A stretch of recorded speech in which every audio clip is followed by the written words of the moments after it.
आहात आपल्या हक्काचं चॅनल, आपली बातमी आपलं चॅनल वन भारत। कल्याण पूर्वेतील उन्नत मार्गाच्या उड्डाण पुलाच्या विकास कामांमुळे बाधित होणारी 12 बांधकामांवर मंगळवारी 4J प्रभाग क्षेत्र अधिकारी तथा सहाय्यक आयुक्त सविता हिले यांच्या पथकाने पाडकाम करीत भुईसपाट केली।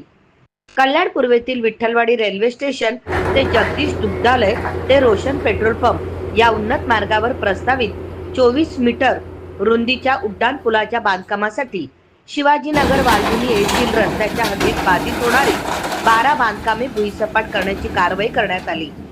या कारवाईत 4J सहाय्यक आयुक्त सविता हिले, KDMC सर्वेयर, महापालिका पोलीस, स्थानिक पोलीस तसेच अतिक्रमण पथकातील कर्मचारी व ठेकेदारकडील माणसे उपस्थित होती।